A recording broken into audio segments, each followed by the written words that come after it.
దేవుని మీద నువ్వు ఆధారపడినట్లయితే దేవుడు నీ జీవితంలో నీకు ఎలా ఉండాలి, నువ్వు ఎలా జీవించాలి, నీ కష్టమైన సమయంలో దేవుడు నీతో మాట్లాడతాడని జ్ఞాపకం చేసుకో. ప్రియమైన బిడ్డ, ఇదిగో నువ్వు అలసిపోయి ఉన్నావా, నువ్వు బాధలో ఉన్నావా, నువ్వు కన్నీరు విడుస్తున్నావా, అయితే నిన్ను కాపాడే దేవుడు ఉన్నాడని జ్ఞాపకం చేసుకో.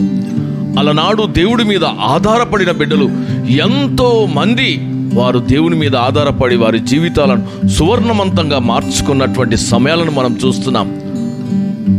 మీకో విషయం తెలుసో లేదో కానీ షడ్రక్, మేషక్, అబద్నిగోలు దేవుడి మీద ఆధారపడి ఉన్నప్పుడు వారిని తీసుకొని వెళ్ళి అగ్నిగుండంలో పడవేయబడినప్పుడు వారికి ఎవరండి తోడుగా ఉంది? దేవుడే వారికి తోడుగా ఉన్నట్టుగా మనం చూస్తున్నాం. నీ జీవితంలో కూడా అలాంటి అగ్నిగుండం ఉండవచ్చు, అలాంటి సమస్యలతో నువ్వు ఉండవచ్చు, అలా నువ్వు కొట్టుబిట్లాడుతూ ఉండవచ్చు. కానీ అలాంటి గుండంలో నువ్వు పడవేయబడినా నీకు తోడుగా దేవుడు ఉంటాడని నువ్వు జ్ఞాపకం చేసుకో. నువ్వు ఒంటరి వాడివి కాదు, దేవుడు నీతో సదాకాలం ఉండేటటువంటి వాడని జ్ఞాపకం చేసుకో.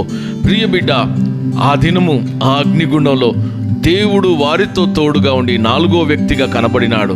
నిజమే, ఈ దినము నీ జీవితంలో నువ్వు వేసారిపోయి బాధలో, కష్టంలో, దుఃఖంలో ఉన్నట్లయితే దేవుడు నీతో ఉండడానికి ఇష్టపడుతున్నాడు. అయితే నువ్వు దేవుని చెంతకు రావాలని ఆశ కలుగుతున్నావా? దేవుని సన్నిధానంలో ఉండి నువ్వు ప్రార్థించాలని ఆశ కలుగుతున్నావా? ఒకవేళ నీ జీవితంలో ఎంతవరకు నువ్వు దేవుడికి దూరంగా ఉన్నట్లయితే ఈ రాత్రి కాల సమయంలో ఒక నిర్ణయం తీసుకో.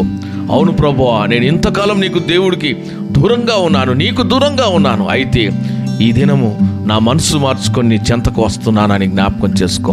దేవుని సన్నిధానంలో మోకరించి ప్రార్థించడానికి నువ్వు ఇష్టపడినట్లయితే ఈ రాత్రి నువ్వు దేవుని సన్నిధానికి రా.